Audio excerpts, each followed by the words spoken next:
હરિભાઈ રત્ન શીખ્યું અરે તે અમને ન લે આજે આપણે વાવણ કરવા નથી આવું કેમ નથી આવું અમને પેટમાં ગરબડ થઈ છે આજે હમણાં ખાવામાં એવું આવે ને જાડા તો નથી જ્યારે કાતરા નથી પણ ગોટાળે સળ્યું છે ગોળી ગોળી મૂકતા આવું અહીંયા ક્યાં ગોળી છે એ દુકાન છે આટલા ક્યાંય દુકાન નથી કેમ છે હા હા તને કાંઈ અમને ન પડે આ એ તો વાંચન વાળી શું છે તું જાણતો નથી અલ્યા મને તો બધી ખબર છે પણ તમે એને સમજ ન લે આ તો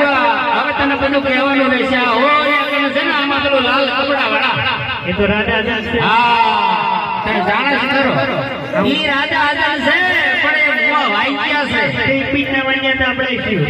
આપણે શું આપણે શું ન હાલે અને વાઈક્યાના મુખ જોઈએ આપણે આપણા ગગડા વાળે જઈએ ને અને આપણે ગગડો પણ વાઈક્યો રહે માટે રાજા હમણાં નીકળી જશે તું આલી પર આવ પછી આપણે પાછા આવી જઈએ વિવાદતારી નથી હો અરે વાહ બોલા મહારાજા આ રાયકા ભાઈઓ આ નવા કપડા પહેરે છે માથે પાઘડી બાંધી છે અને એક બાર વાગે જતા હોય એવું લાગે છે પ્રસાદજી પરંતુ આપણે બંને નથી કેમ હાલ પાછા વળે છે તેની તપાસ કરો પ્રધાનજી તો ભલે મહારાજા હે રેખા ભાઈઓ તો તમે નવેરા કપડા પહેરે છે હાથમાં લાકડી પણ પકડી છે તમે નાચતા ને ગાતા કઈ બહાર કામ જતા હોય એવું લાગે છે પરંતુ તમે હમણાં દેખે અવરા ભૂલ કે હું પાછો અરે પ્રધાનજી મારો લાકડી બહાર ભાઈ ગયો અને ગોતા આટલા સુધી આવ્યા અને મેં થાકી ગયા માટે અહીંયા બારો ખાવા રોકાયા છે હે રેખા ભાઈઓ જેવા તમે સત્ય કહો અરે કઈ વાત છે સડે ભૂલે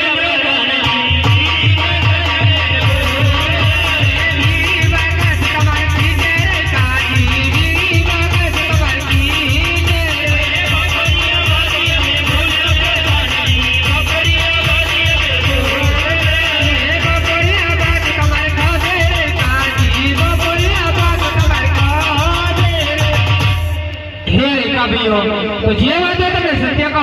અરે પ્રધાનજી અમે જે વાત હતી તમને હકીકત કહી દીધી છે અમે કાંઈ જોડું તમારી જોડે બોલતા નથી તો ભલે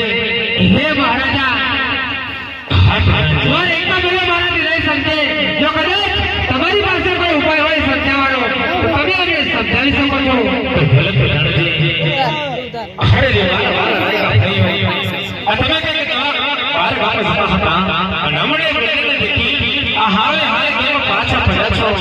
તમને સાચું સાચું જણાવડાવ્યા ભાઈઓ હે મહારાજા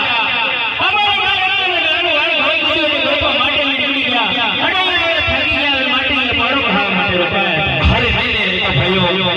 મને લાગે છે કે તમે હજુ પણ તમે મારી પાસે જૂઠું બોલી રહ્યા છો જે વાત હોય તેમને સત્ય જણાવડાવ્યા ભાઈઓ હરે મહારાજા તમારે એમને કાંઈ જૂઠું બોલતા નથી જે વાત સત્ય હતી એ તમે કહી સંભળાવી હરે ભાઈઓ મને લાગે છે કે તમે એમ સાચું બોલો છો નહીં હરે ભાઈઓ આ તમે પણ સાચું બોલાવવાનો મારી પાસે એક ઉપાય છે તો તમે સાચું નહીં બોલો તો તમને શંકર ભગવાનને યાદ છે ભાઈઓ એ ઓલે શંકર વણકાર આવ્યો અલ્યા તને એમાં ગેર કરી હતી અને તું મને પૂછે છે સેવા નામ કરે શંકર વણકારની સોગંદ છે એ ગોવા શંકર ભગવાનની વાત નથી આ ગામની બાજુમાં ઓલું મંદિર હોય ને એની માઈ શંકર ભગવાન હારેલા હોય છે હા અને એની આણ દીધી છે રાજાએ મને લાગે શંકર ભગવાન એ બંગાળવાળા એ નતા હતા એ હા ઓલે ભગવાનવાળા બોર કરે છે એ શંકર બંગાળવાળો નહીં એ તો શંકર ભગવાન કહે છે આ એની સોગંદ દીધી છે એટલે આપણે સાચું કહેવું પડશે તો તમને સાચું બોલવું પડશે હા હા સાચું કહી દઈએ હરે પ્રધાનજી બોલો રેખા ભાઈઓ અને સાચું કહીશું તો તમારા રાજાને માથું તો નહીં લાગે નહીં રેખા ભાઈઓ જેવા તો તમે સત્ય કહો અલ્યા પ્રધાનજી સત્ય તો કહીએ પણ ઘણી વખત આવા નાના તાળના મારેલા માણસો જોડે આમ ગળે ફાંસો ખાઈને લટકી જાય છે હે રેખા ભાઈઓ અમારો મહારાજાને તમે ગમે તે કહેવા વેણ બોલશો તો અમને કોઈ પણ ખોટું નહીં લાગે માટે જેવા તો તમે સત્ય જણાવો બહુ સારું પ્રધાનજી તો તમે કહીને સંભળાવો કે કહીને સંભળાવો હે રેખા ભાઈઓ જો તમે કહીને સંભળાશો તો આપણે બંને જણા સાંભળશું અને જો તમે કહીને સંભળાશો તો બેઠેલી સભા સાંભળશે જેવો તો હરિયાજી રહી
પણ ઝાંખી પાડી દેવી ત્રણ દીકરીઓ છે.